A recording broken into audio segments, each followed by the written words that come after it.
What's up, everybody? Welcome in to another episode of Living the Guard Life. I'm Jacob. That's Nick. That's Roger. We're brought to you, as always, by our friends over at Homage Apparel. Go check out their amazing Guardian selection that they have going on. A link in the description down below if you want to go check that out. Got a great line of Guardian stuff. You want to check out how Ohio State, the Browns, the Cavs, who this is coming out tomorrow, who are going to win today. There we go. Let's say that.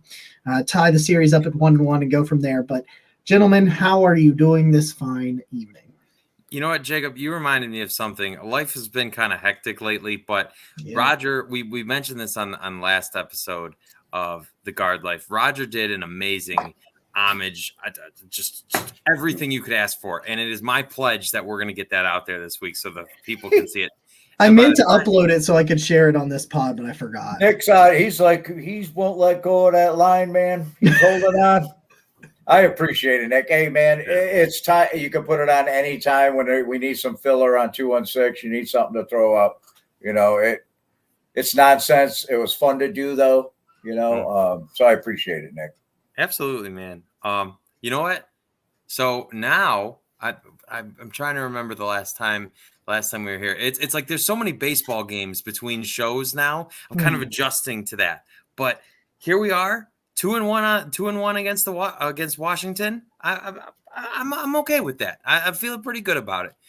It's a shame that they would be playing Detroit right now if they didn't get rained out today, which is a shame. So in lieu of that, I have the Saturday game on replay right now as we speak.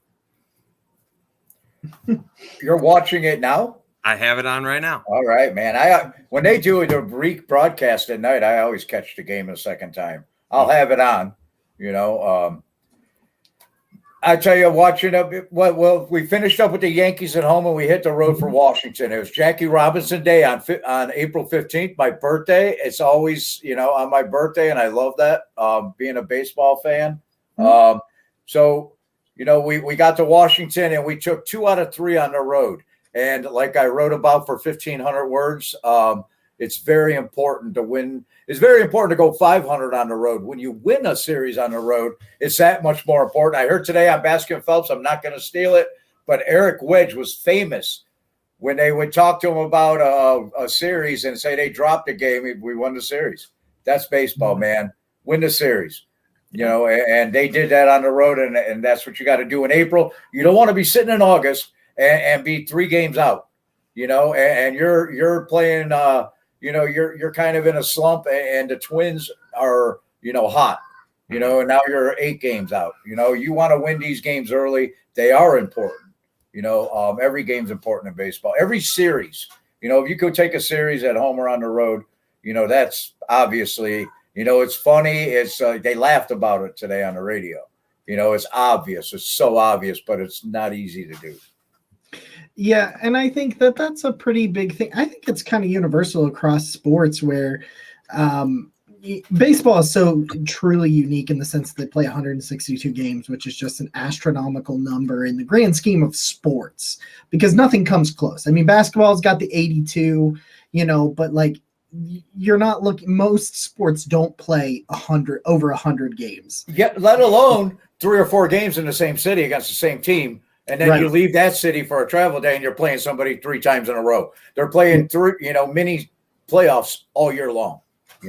Mini series all year long. And you get a good sequence at home here and there. You'll get you get that situation, but I think it really balances itself out when you're talking about just the travel and the stress it puts on your body. And I think that though the one thing that baseball is universal with the other sports is just that if you can take care of business at home and you can be competitive on the road, you can be near 500 on the road and have a winning record at home. That's what you want to do. In the NFL, you see a lot of teams, a lot of good playoff teams go, well, now it's different. It's not 16 games anymore, but it used to be, you'd see playoff teams go 6-2 at home, 7-1 at home, and then go like 2-6 on the road or something like that. You know what I mean? Like you'd only win like 2 or 3 games on the road, but you won enough to couple with the home games. And so it's just so important. And we titled this list, this episode, The Bell Tolls in DC. because Josh Bell came alive. And that for me, my biggest takeaway off the rip at the top of this episode, and I'll go around everybody else, and we'll get into some more intricacies of the games. But talking biggest takeaway off the top is a guy, I love Josh Bell. We talked about that on the first two episodes of this podcast, that I'm a big Josh Bell guy. I used to watch the Reds and follow the Reds heavily, and Josh Bell killed them when he was in Pittsburgh. I mean, it was just like, you knew if Josh Bell was getting a day off against the Reds, you're like, okay, we got it. We got this. We feel good. So I've watched Josh Bell for a long time. He was the Reds Miggy when, with the Indians back in the day with, Cabrera.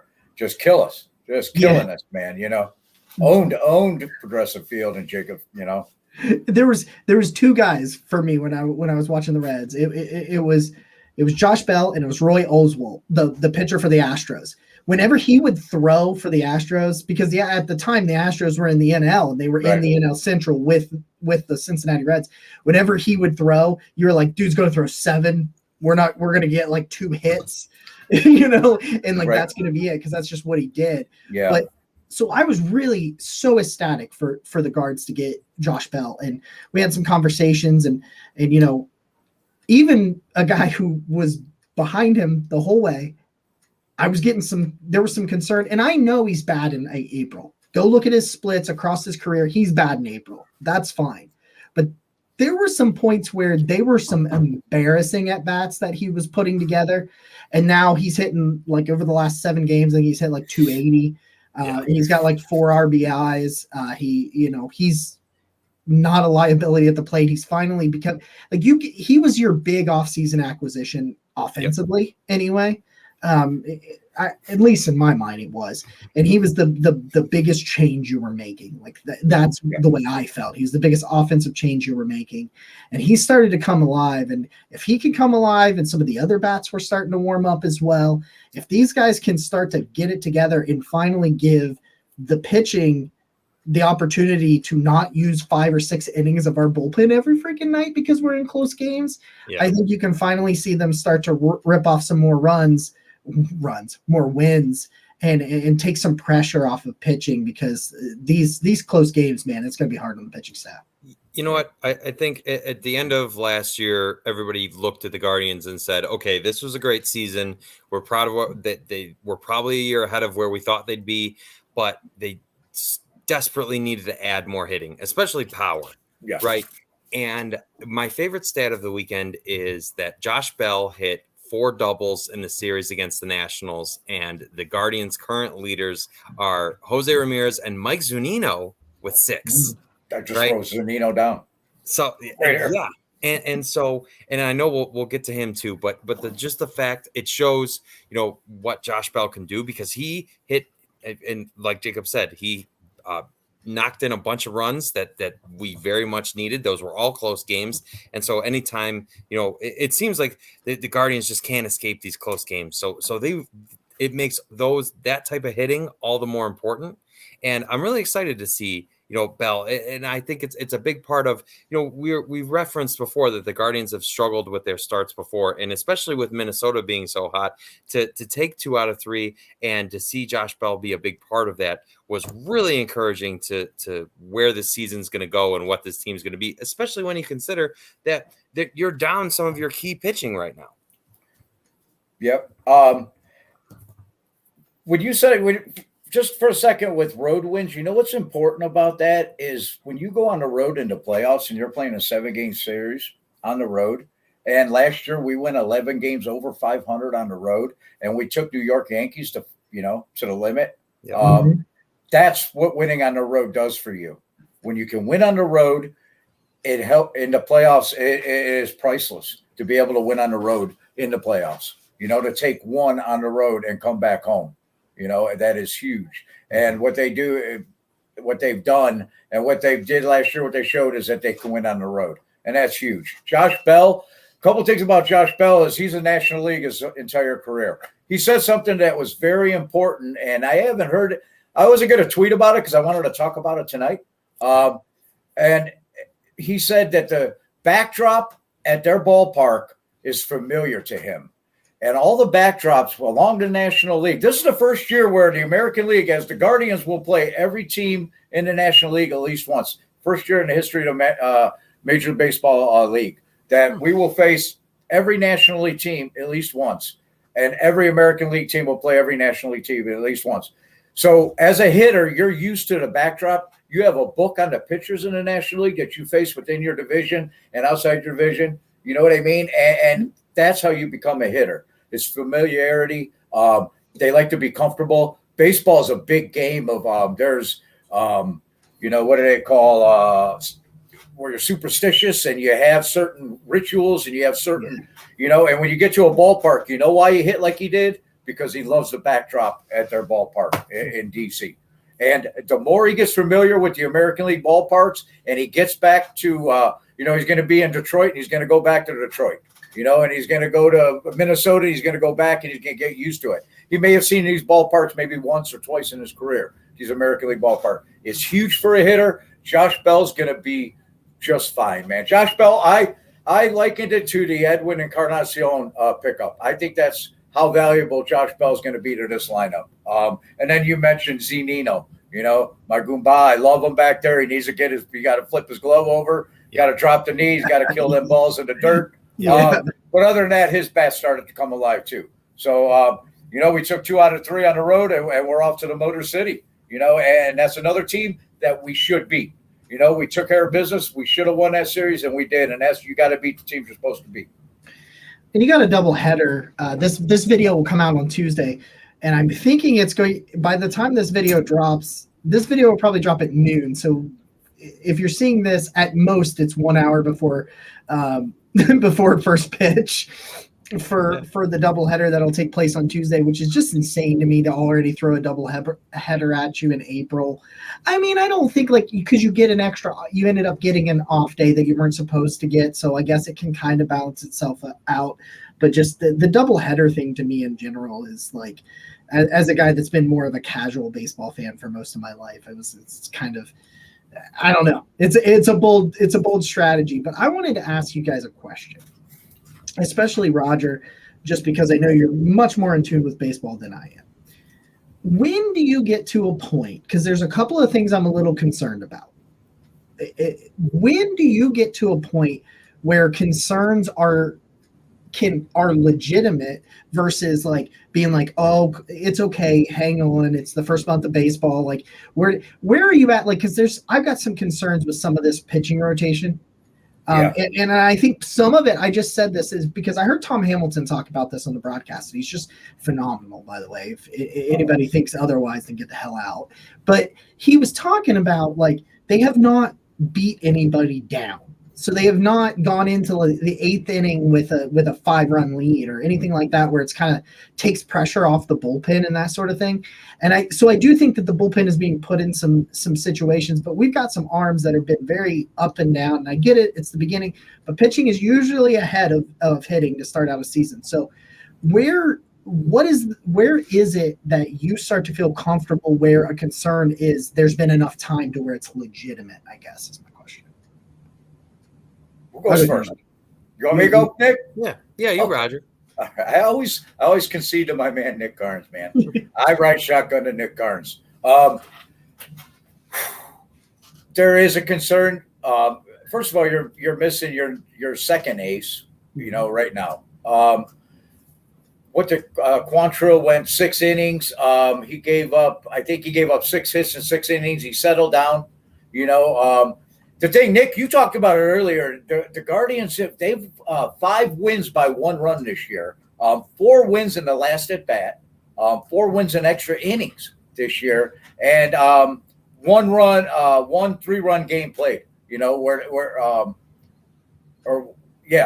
it was just 3 runs scored in the game. They play tight games.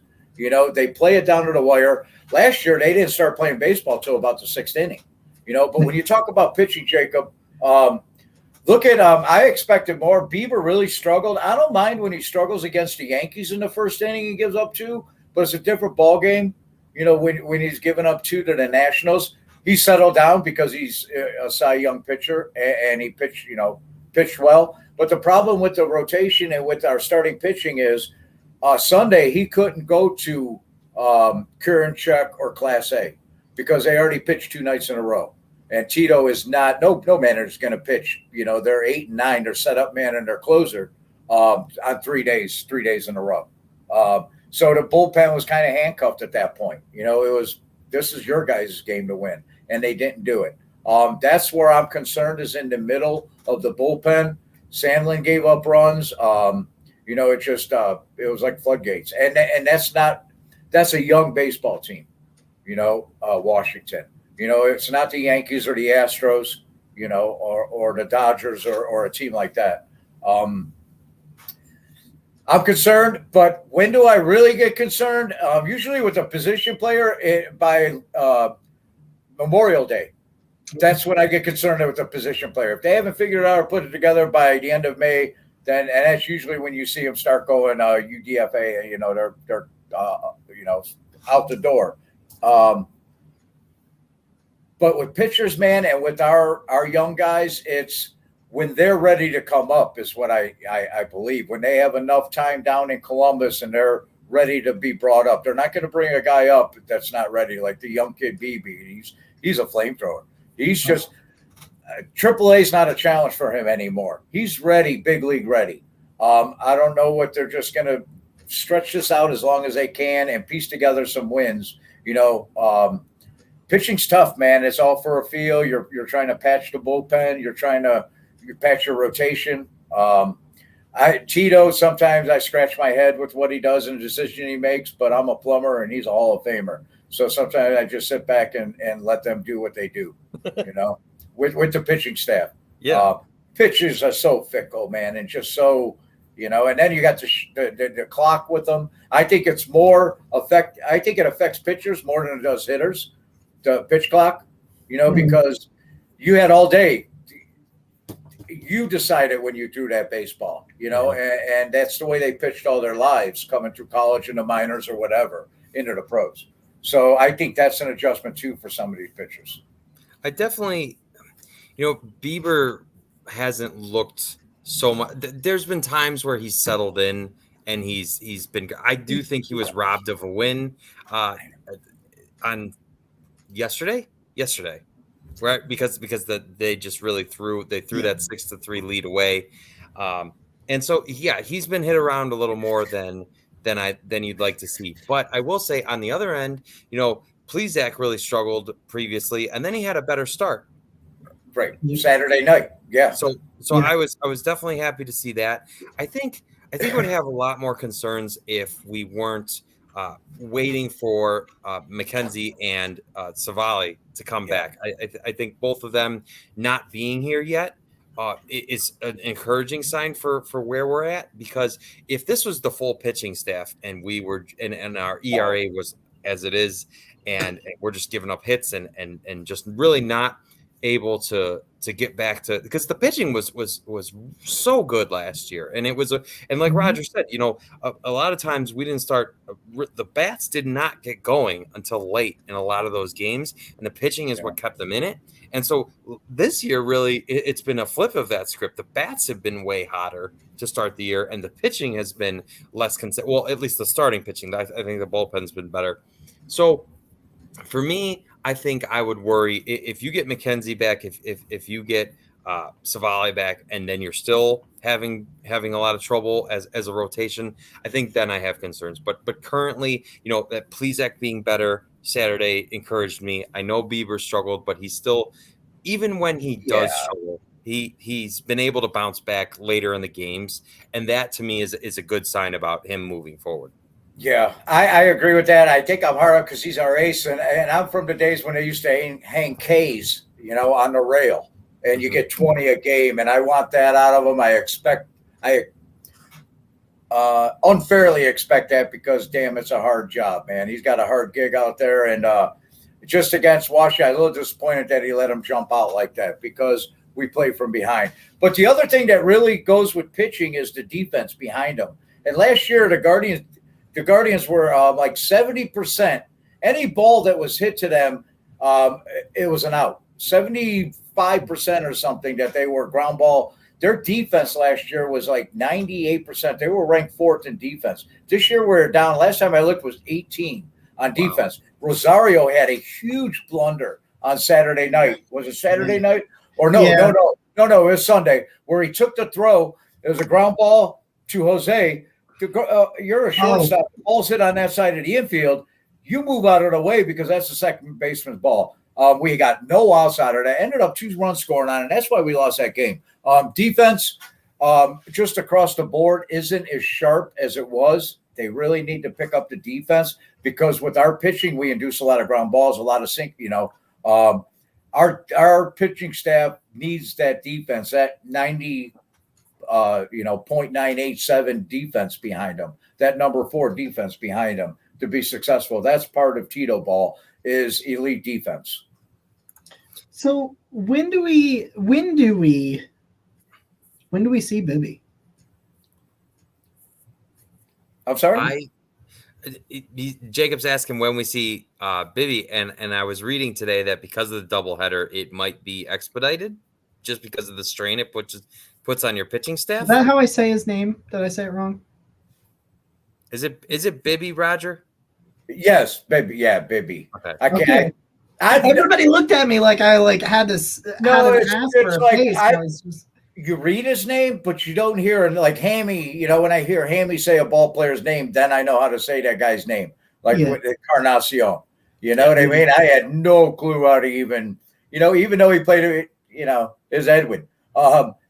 I got to hear that. And then so I don't have the opportunity to listen to the Clippers, and hear his name from the broadcaster. We read it all the time.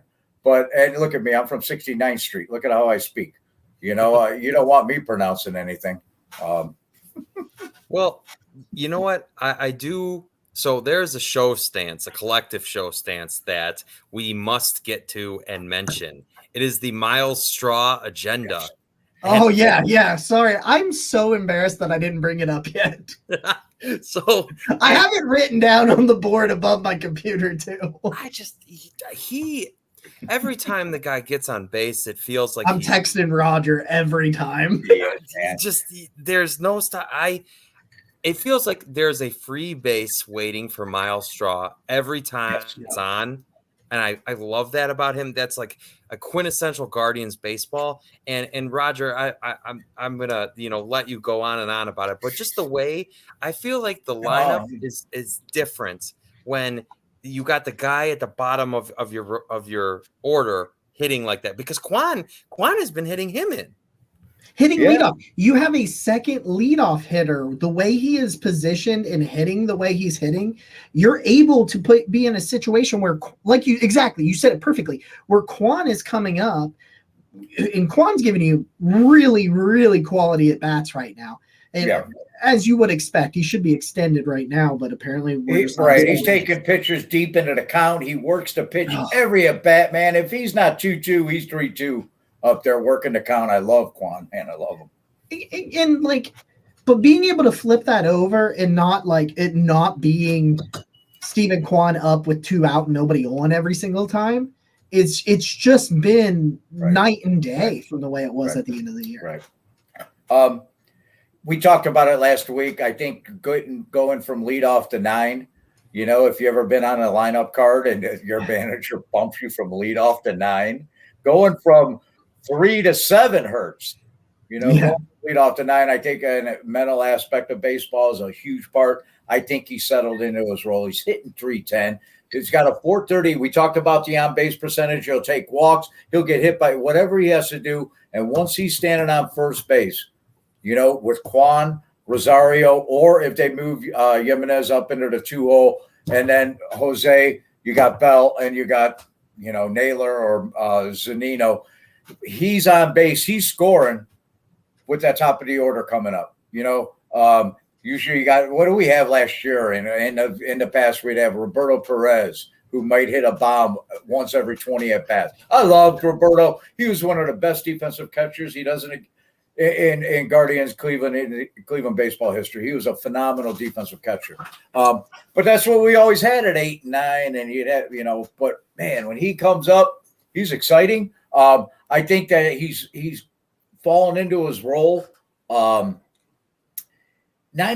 of Major League Baseball, they don't have a 9-hole hitter like Myles Straw.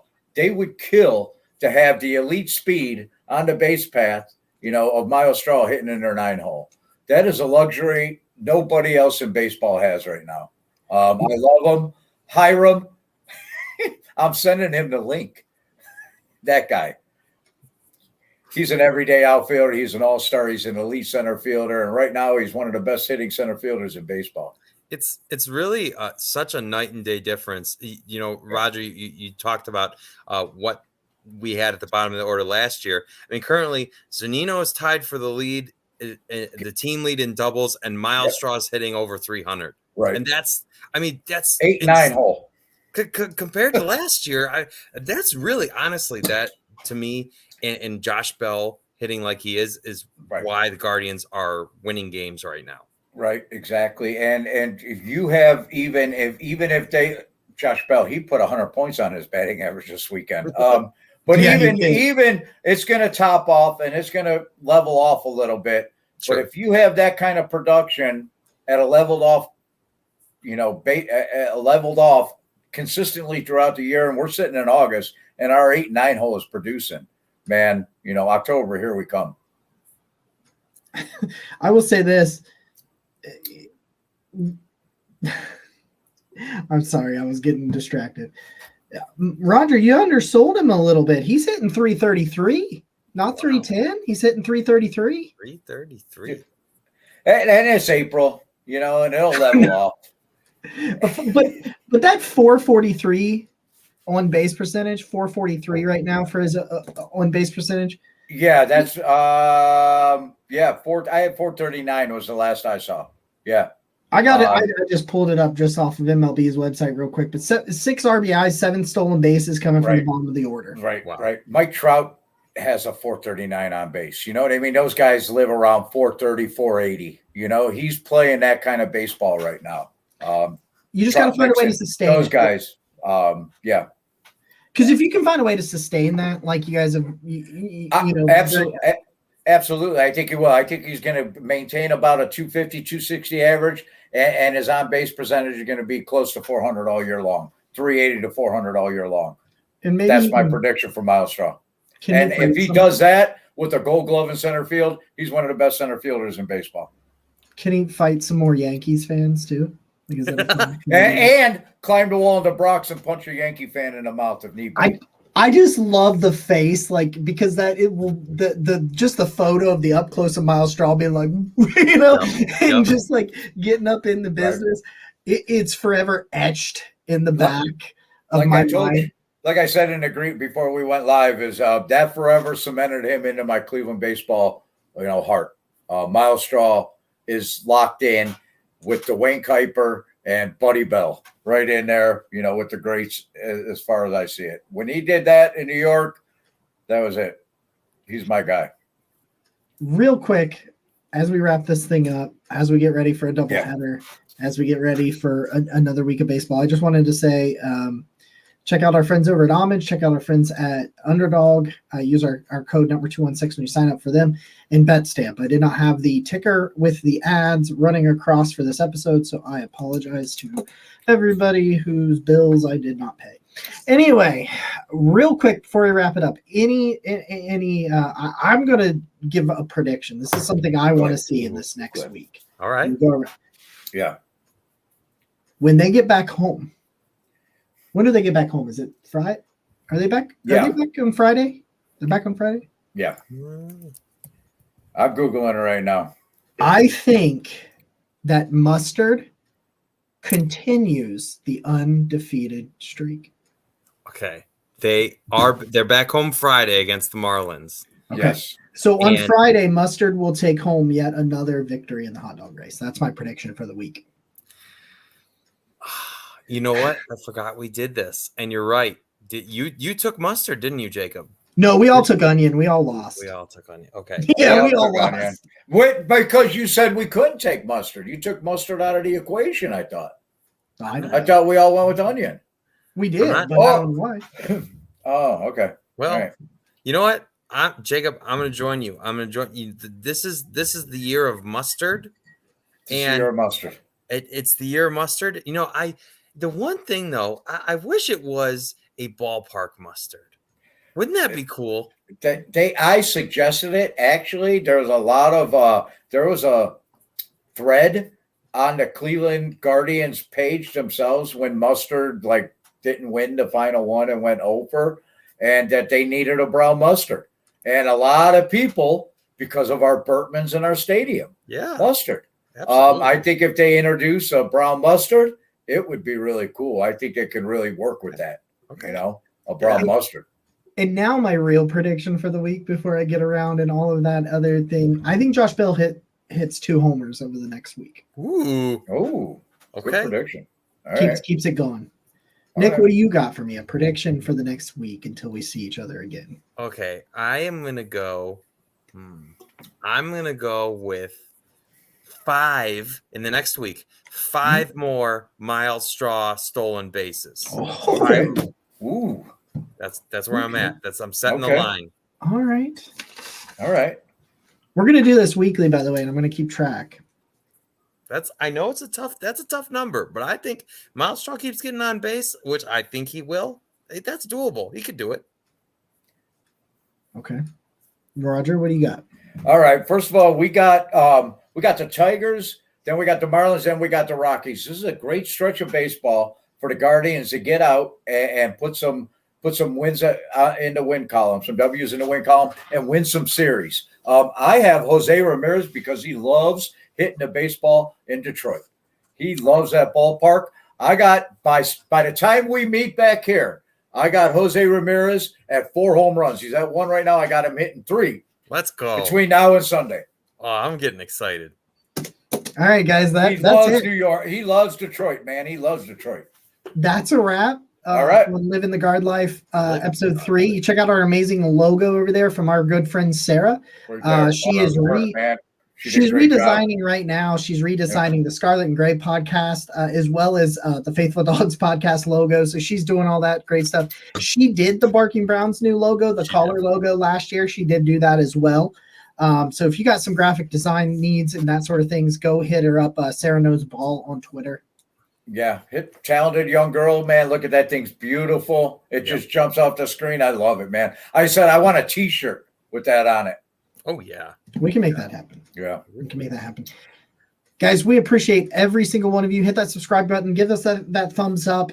Tell us what you like, what you don't like, what we're doing moving forward. But yeah, until next time, go Guards. Go Guards. Salute.